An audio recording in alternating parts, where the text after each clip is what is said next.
नमस्कार दोस्तों। आज की ये कहानी किसी भी इंसान के होश उड़ा सकती है। यह सच्ची कहानी मुझे उस इंसान ने सुनाई है जिसने इसे महसूस किया है। उसका नाम है रघु।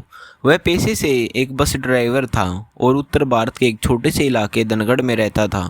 रघु लगभग 12 साल से बस चला रहा था। इतने सालों में उसे कभी किसी अजीब या डरावनी घटना का सामना नहीं करना पड़ा, लेकिन एक रात जो कुछ उसके साथ हुआ उसने उसकी ज़िंदगी बदल दी। रघु एक प्राइवेट ट्रांसपोर्ट कंपनी में काम करता था। उसकी बस की ड्यूटी एक फैक्ट्री में लगी थी।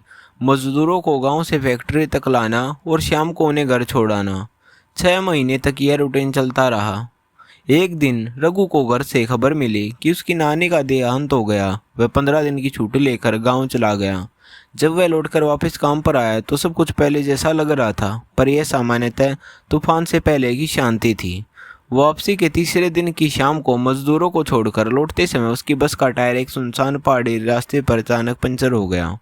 रात गहरा रही थी। चारों ओर घना अंधेरा और पेड़ों के बीच से आती ठंडी हवा अजीब सी सीटी बजा रही थी। किसी तरह रघु ने टायर बदला और सभी मजदूरों को उतारकर फैक्ट्री की तरफ लौट पड़ा।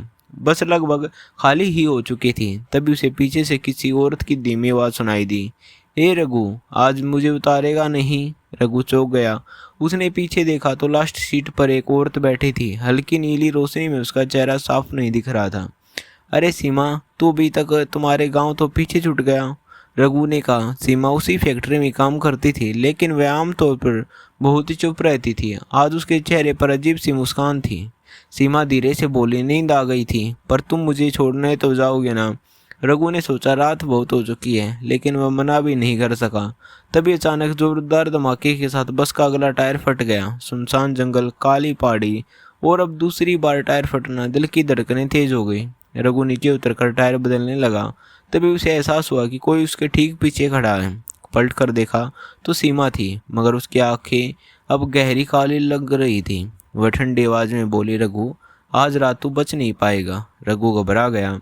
उसे अनदेखा करके टायर बदलना जारी रखा। कुछ देर बाद उसे लगा कि किसी ने उसके पैरों को बुरी तरह पकड़ लिया है। वह हिल तक नहीं पा रहा था। तभी उसके कान में आवाज़ आई, डर गया ना? रघु ने घबरा कर बगल में देखा। अंधेरे में सीमा ठीक उसके पास लेटी हुई थी। उसका चेहरा अब इंसानी नहीं, राख जैसा पीला और आंखें खून जैसी लाल लग रही थी। वह पागलों की तरह हंसने लगी। अचानक उसके लंबे नाखूनों ने रघु के चेहरे को चीर दिया। गर्म खून की धार उसके गाल से बह निकली। सीमा ने नाखूनों पर लगी खून की बूंद चाटी और बोली, वाह, क्या स्वाद है। उसका शरीर टेढ़ा मेढ़ा होकर मकड़ी की तरह बस के नीचे से निकलने लगा। उस पल रघु को समझ आ गया कि ये इंसान नहीं, कोई पिशाच या छलावा है।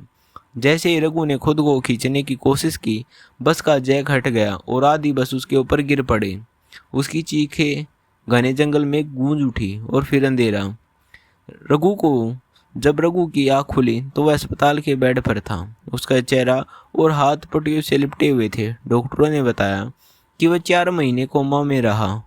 पर सबसे भयावह सच तब सामने आया जब परिवार ने फैक्ट्री से पता किया। सीमा का असल में उसी दौरान निधन हो चुका था जब रघु अपनी नानी के अंतिम संस्कार के लिए गांव गया हुआ था। गांव के बुजुर्गों ने बताया कि उस पहाड़ी रास्ते पर एक औरत का छलावा भटकता है, जो रूप बदलकर देर रात यात्रियों को तड़प तड़पा कर मारता है। बहुतों की मौत हो चुकी है, पर रघु बच गया। शायद ऊपर वाले की मेहरबानी थी। आज भी जब वह उस रात को याद करता तो उसकी रूह कांप उठती है। तो दोस्तों, आपको ये कहानी कैसी लगी हमें कमेंट करके ज़रूर बताना।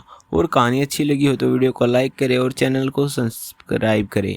मिलते हैं कल फिर एक नई कहानी में।